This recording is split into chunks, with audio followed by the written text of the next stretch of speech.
alaihi wasallam. Justru Nabi ni siapa? Nabi ni siapa? Dalam Al-Quran Allah Subhanahu wa taala menyebutkan qul in kuntum tuhibbunallah fattabi'uni yuhibbukumullah yaghfir lakum dhunubakum.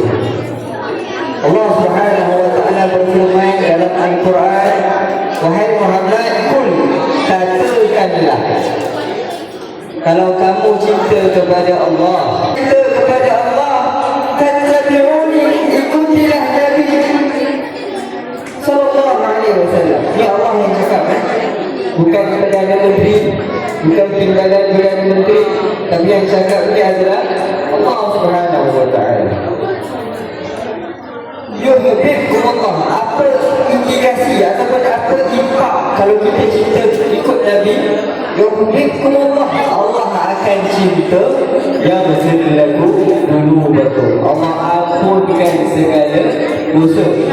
Allah Ghafurur Rahim, Allah Maha Pengampun lagi Maha Pengasihani. Jadi fattabi'uni, kita nak rukaikan perkataan fattabi'uni. Ikutilah Nabi SAW. Nabi ini siapa? Adakah Nabi ini diangkat menjadi Rasul sebabkan pilihan raya kecil? Tidak. Adakah Nabi ini diangkat menjadi Rasul disebabkan pilih-pilih oleh orang-orang? Nak angkatlah jadi Nabi? Tidak. Adakah Nabi ini diundi untuk dipilih untuk menjadi Rasul? Tidak. Tetapi seorang insan yang anak yatim, tidak ada mak dan ayah, tidak punya kekayaan yang besar, tidak punya jawatan yang tinggi, tetapi dia adalah Allah Subhanahu wa taala yang pilih. Sebab itu namanya fattabi'uni, ikutilah Nabi sallallahu alaihi wasallam. Jadi para ulama uraikan 3 cara untuk kita ikut Nabi. Yang pertama adalah surah, iaitu gambaran Nabi. Apa yang terzahir daripada Nabi sallallahu alaihi wasallam? Nabi suka minum air Zam-Zam. Kita minum air Zam-Zam. Nabi suka makan kurma, kita makan kurma. Nabi suka makan lampu, kita makan lampu. Apa yang terzahir daripada Nabi? Nabi suka pakai pakaian berwarna putih. Agar kita pakai pakaian berwarna putih. Tak, kita sangat ke speaker. Okey. Dan segala apa yang Nabi sallallahu alaihi wasallam itulah konsep lantaran. Dan disebutkan dalam satu hadis bahawa Nabi mengatakan orang yang hidup lebih istimewa, lebih afdal untuk pakai pakaian berwarna putih berbanding orang yang mati. Jadi orang-orang yang hidup lebih elok kita pakai pakaian berwarna putih. Ini Nabi yang suruh, Nabi juga pakai. Maksudnya yang pertama surah. Yang kedua adalah sirah, cara hidup Nabi sallallahu alaihi wasallam. History lah, orang asalnya kata history, iaitu sejarah hidup Nabi sallallahu alaihi wasallam.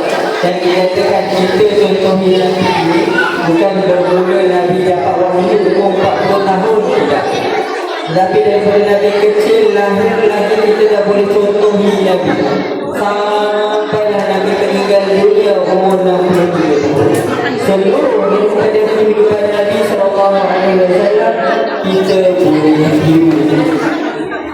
Iaitu Nabi sallallahu alaihi wasallam orang yang ketika kecil yang sangat baik. Nabi jujur orangnya.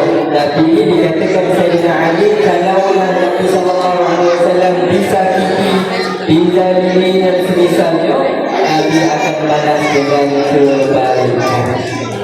Kalau orang buat baik, kita balas dengan baik, itu biasa. Semua orang buat. Tapi kalau contoh Ustaz Lufi, ada orang buat kezaliman dengan dia balas zalim balik, kita dendam. Dan kalau kita buat baik dengan orang, orang buat jahat dengan kita, itu zalim namanya. Itu zalim. Banyaklah pemimpin-pemimpin sekarang zalim. Rakyat baiklah, pemimpin pula yang buat zalim. Oh, misalnya ada sekarang. Tetapi Nabi Sallallahu Alaihi Wasallam kalaulah berlaku kezaliman kepada Nabi, Nabi balas dengan kebaikan. Itu semua itu tidak boleh oleh orang-orang biasa, tak boleh buat. Itu ni kalau orang phone kita sikit, kita balas phone juga ni. Orang kalau tak bagi signal, kita mati hamut dia, kan? Oh, tak bagi signal. Orang kalau terangkan motor kita sikit, kita marah dia betul. Selalu ni dan kali marah tu. Tapi Nabi Sallallahu Alaihi Wasallam dijeruk, dibalik, dihina, caci maki, dibalik sedikit pun Nabi tak balas. Ini sifat Nabi Sallallahu Alaihi Wasallam. Dan jarang kita uraikan dan jarang kita fahami daripada kisah Nabi Sallallahu Alaihi Wasallam. Allahumma salli ala sayyidina. Yang kedua, yang ketiga adalah sarirah. Yang ketiga adalah sarirah, sifat dalaman Nabi, mentaliti Nabi, cara faham Nabi Sallallahu Alaihi Wasallam. Jadi kata-kata inilah yang paling hebat, kerana Nabi Sallallahu Alaihi Wasallam punya mentaliti yang sangat kuat. Kerana Nabi ini bukan sekadar Nabi. Nabi adalah pemimpin, Nabi adalah ketua kerajaan, Nabi adalah suami, Nabi adalah bapa, Nabi adalah segala-galanya. Sebab itu kalau kita ikut Nabi, kita akan berjaya di dunia akhirat. Kalau kita sebut pemimpin-pemimpin yang ada di dunia zaman sekarang ataupun yang dulu, kita ada siapa? Isaac Newton, kita ada siapa? Aristotle, kita ada siapa? MV Kedah dan sebagainya. Kan? Semua pemimpin-pemimpin dunia itu kita hanya boleh ikuti satu daripada kehidupan mereka. Contoh Isaac Newton itu dalam fizik sahaja dan sebagainya. Tapi adakah Aristotle masuk tandas secara macam mana kita tahu? Tak tahu. Tetapi Nabi SAW masuk tandas dia ada caranya, beristinja ada caranya, pergi masjid ada caranya, cara makan pun ada caranya.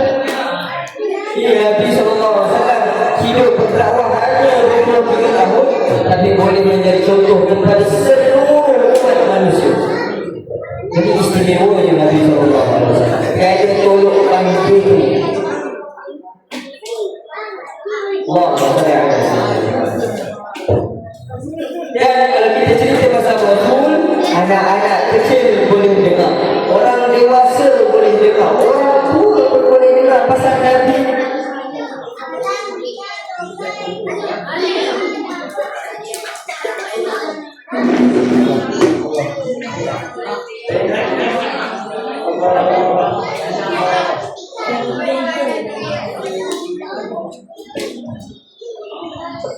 Silakan. Kurangkan buku ni. Foto boleh kurang. Buat sebelum. Kembali.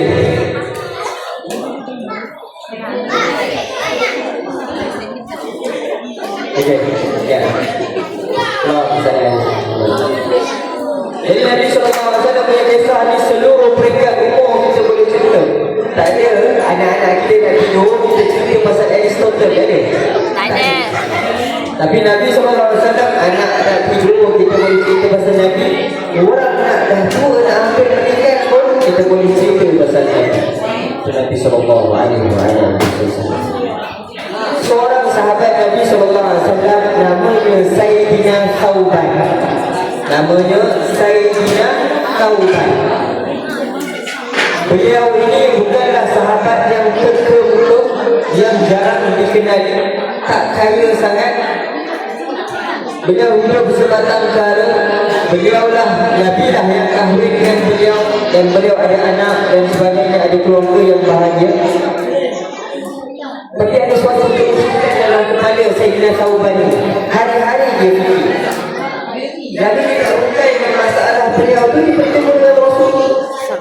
Lalu dia jumpa, wahai Rasul, aku ni kalau duduk rumah dengan isteri, anak-anak semua sekali, aku rindukan kepada engkau, wahai Rasul. Jadi kalau aku rindu, aku pergi masjid, jumpa engkau, segala kerinduan aku ditemeterai. bersambunglah rasa rindu tu. Sebab Nabi SAW ada di depan mata. Saya nak tahu baca.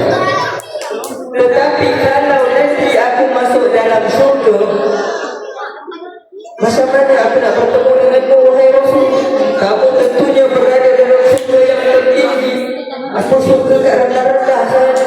Macam mana nak bertemu dengan Rasul? Ni kerisauan saya nak tahu. Kalau kita dah masuk syurga, tak ada dah cari orang lain dah. Yang penting masuk syurga. Betul, ada bidadari makan sedap, kek dari principal baby pun ada dalam syurga. Macam-macam yang kena sedap. Tak ada dah cari Nabi. Tetapi saya dah tahu lagi, dah masuk syurga cari Nabi SAW. Bahkan dikatakan Nabi ni kalau cerita pasal syurga, seolah-olah syurga ada dekat depan ni. Jadi saya dah tahu pandangan kepada kita, tahulah bagaimana kenikmatan syurga tu. Tapi walaupun beliau tahu, tetaplah beliau mencari Nabi SAW. Saya dah tahu. Ini istimewa, cerita ni tak sama dengan kita. Kita ni selawat Maulidur Rasul, selawat Maulidur Rasul sahaja. Hari lain mungkin kurang sikit lah. Sebab itu orang kata kenapa buat Maulidur Rasul? Kita nak berselawat. Bukan nak merayakan kelahiran Nabi, kita nak banyakkan selawat. Kata Imam An-Nawawi rahimahullah ta'ala, dia bertanya kepada anak-anak murid, wahai anak muridku, tahu tak ilmu apa yang paling terbaik sekali, nombor satu? Lepas tu anak murid tu tanyalah, ilmu fiqah sebab belajar halal haram. Dia angkat tangan, ilmu tauhid sebab kenal Allah. Dia kata ilmu tajwid sebab kalau tak pandai baca Quran, macam mana nak kenal Allah? Macam-macam lah bagi pandangan masing-masing. Maka Imam Nawawi mengatakan semuanya betul. Semua betul. Tapi ada satu yang paling betul, iaitu ilmu hadis yang paling nombor satu sekali. Murid-muridnya bertanya, macam mana ilmu hadis boleh jadi nombor satu? Maka Imam Nawawi mengatakan kerana orang yang belajar ilmu hadis adalah orang yang paling banyak berselawat kepada Nabi SAW. Bayangkan kalau baca hadis, qala Nabi SAW, qala Nabi SAW. Jadi berapa banyak dibaca hadis? Sebab dalam hadis sebutkan sebaik-baik daripada kalian adalah orang yang paling banyak berselawat kepada Nabi SAW.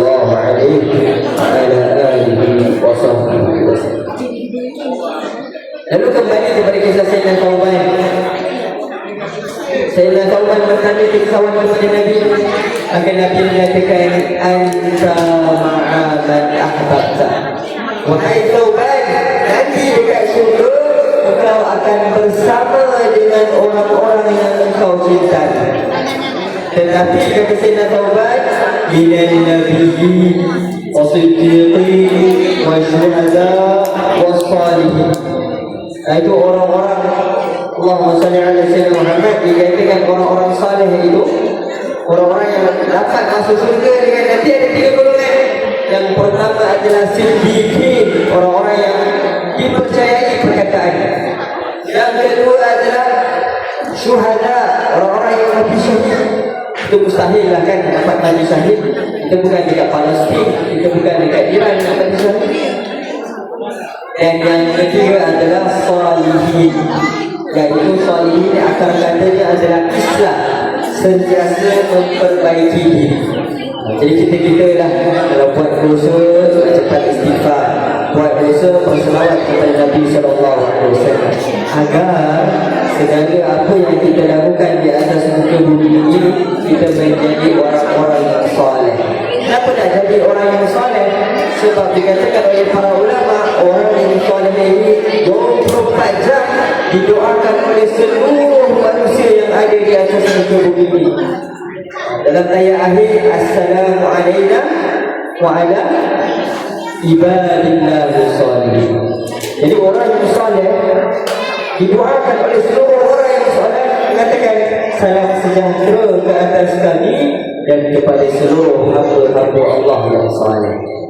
Jadi soleh sahaja, jadi dapat kebaikan yang sangat banyak, doa daripada orang ramai sebesar. Jadi ini kalau kita nak bersama dengan Nabi dalam syurga nanti 3 golongan. Yang pertama siddiq, syuhada, salih. Jadi kalau orang salih nanti dalam syurga, hari-hari dia akan tatap wajah Nabi sallallahu alaihi wasallam. Allah. Jadi keistimewaan Nabi sallallahu alaihi wasallam kalau kita bandingkan dengan nabi-nabi yang lain, kita bukan nak banding-bandingkan antara nabi, tapi kita nak puja dan puji nabi kita. Disebutkan dalam kitab Syifa fi Ta'rifi Huquqil Mustafa karangan Imam Qadiyat mengatakan, kalaulah Nabi Musa boleh membelah lautan, kita pernah dengar cerita masa kita kejar dengan Firaun tu, Nabi Musa belah laut. Hebat belah laut. Tapi lebih hebat Nabi kita, Nabi Muhammad belah bulan. Bulan dengan laut mana lagi hebat? Ustaz Lufi? Bulan lagi hebat. Nabi SAW belah bulan. Nabi Musa belah laut. Lagi hebat. Allahumma salli ala sayyidina Muhammad. Dan ketika Nabi Musa bertemu dengan Firaun, Nabi Musa berdoa kepada Allah. Yang selalu kita doa sebelum belajar tu, Rabbi syrah li sadri wa yassir li amri. Ya Allah, kau lapangkanlah dadaku, kau lancarkanlah urusanku, kau lancarkanlah lidahku. Nabi Musa minta kepada Allah sebelum nak jumpa dengan Firaun. Firaun ni raja yang sangat besar, semua orang takut nak jumpa Firaun. Nabi Musa doa dengan sedemikian. Tetapi Nabi SAW tak perlu minta, Allah dah bagi dah. Dalam surah Alam nashrah laka sadrak, Allah katakan kepada Nabi, bukankah aku telah lapangkan dadamu. Nabi Musa akan minta, Nabi Muhammad dapat free sahaja, tak perlu minta. Siapa lagi hebat, kena minta ke dapat free? Dapat free kena minta. Nabi Isa alaihissalam disebut sebagai Al-Masih. Masih ni menyapu, bukan sapu lantai tu, menyapu tangan. Beliau ini boleh sembuhkan orang yang buta ketika beliau menyapu mata orang tersebut. Contoh, Lufi ni matanya buta, lalu Nabi Isa datang sapu mata Lufi ni, terus celik HD 4K resolution. Nak rendering tu je 30 minit. Allahumma salli ala sayyidina Muhammad. Tetapi Nabi SAW ketika perang Uhud, salah seorang daripada sahabat Nabi kena panah dekat mata, dan biji bola matanya terkeluar dan tergantung. Lalu Nabi SAW dengan tangan yang mulia masukkan ke mata beliau itu dalam poket mata tu, sembuh. Kalaulah Nabi Isa disebutkan orang yang buta, matanya masih ada dalam mana? Tapi Nabi SAW sembuhkan orang yang buta di saat bola mata terkeluar. Mana yang hebat? Nabi Muhammad SAW. Doa Nabi Ibrahim yang selalu kita baca, Hasbunallah wa ni'mal wakil, cukuplah Allah untuk kami wakil. Itu doa Nabi Ibrahim. Kerana ketika itu beliau telah risau menghantar anaknya Nabi Ismail kat tengah-tengah padang pasir. Tetapi Allah Subhanahu wa ta'ala cakap kepada Nabi Muhammad, ketika Nabi Muhammad menyuruh di dalam gua mengatakan, Hasbunallah, cukuplah bagi kau Muhammad Allah. Nabi Ibrahim dia minta, Nabi Muhammad Allah bagi free sahaja. Kalaulah Nabi Isa boleh hidupkan orang yang mati, kerana orang itu sebelum dia hidup, roh dia kembali sahaja. Tetapi Nabi Muhammad bukan sekadar orang yang hidup, tapi batang tambang yang mati, batu yang mati menangis kerana rindukan Nabi SAW. menyebut Nabi SAW hatta batang tamar pokok dekat tepi tu bila kita dah potong jadi tunggul dia menangis begitu kan. Jadi kita ni manusia Allah bagi akal disebutkan dalam Al-Quran ahsan takwim sebaik-baik ciptaan justru kita lebih banyak berselawat kepada Nabi. Kita kena cinta kepada Nabi SAW kerana dengan cintalah kita masuk ke dalam syurga. Dengan cintalah Allah SWT mudahkan kita beribadah. Berbeza dengan orang yang melakukan ibadah tanpa cinta, dia akan rasa kosong. Dia aku solat hari-hari ini biasa sahaja. Tapi orang yang cinta, dia buat apa sahaja. Macam kita dengan anak kita minta apa sahaja kita buat, minta apa sahaja kita bagi. Contoh juga dengan Rasul kalau kita telah cinta, maka itulah kita boleh lakukan apa sahaja sunnah Nabi SAW. Jadi saya mohon kepada diri saya sendiri dan semuanya, moga-moga hari ini bukanlah menjadi hari satu-satunya kita berselawat, tapi bagaimana selama dan selama-lamanya untuk kita berselawat dengan Nabi, tumpuhkan rasa cinta.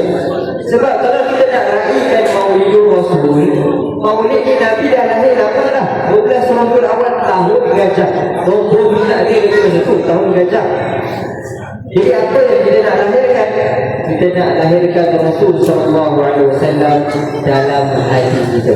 Jadi itulah menjadi kunci yang kita kejadikan, kekuatan dan sebagainya untuk menambahkan kecintaan kita kepada Rasul dan kita jaga segala amalan sunnah-sunnah Nabi SAW, dan ini menjadi pemancing untuk kita bertambah cinta kepada Rasul. Mohon maaf dari saya jika terkesan dalam perkataan yang baik datang dari Allah, yang buruk datang daripada saya sendiri. Aku berdoa wa sallallahu alaihi wasallam. Assalamualaikum warahmatullahi taala wabarakatuh.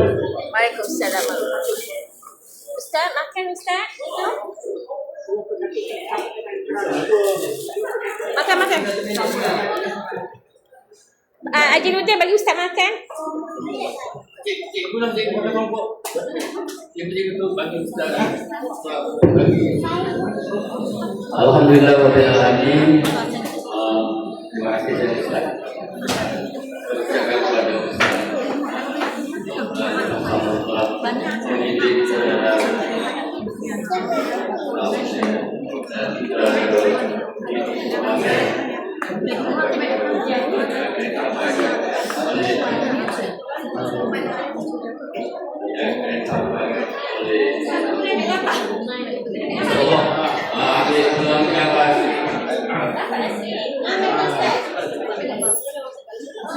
Sedikit sumbangan daripada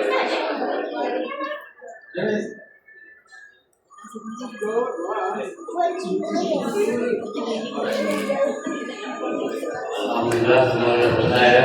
So malam ini yang lupa malam ini kita punya program makan-makan bagi yang tak bersama kita. Ya pentingnya kita makan juga. Sama dengan itu. Itu kita habiskan kita